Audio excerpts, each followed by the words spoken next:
Every parent must make sure that their homes are not only full of love, but safe as well from potential injury-causing structures.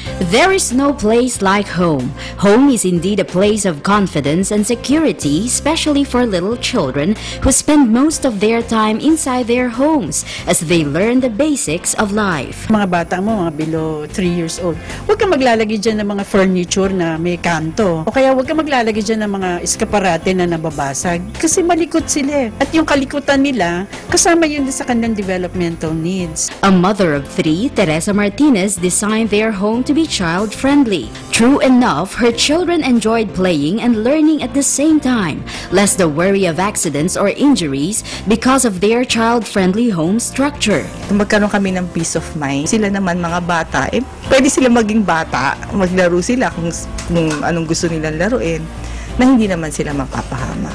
O di lagyan mo na lang ng board yung wall mo para pwede sila magsulat. O yung sahig mo, kung pwede mabago kang ulo, maglagay ka ng yung mga mat na pwede kahit sila magtatatakbo. Kasi gusto din nila mag-explore, di ba? Gusto nila mag-experiment. A child-friendly home structure coupled with loving parents gives a lasting impact on the child.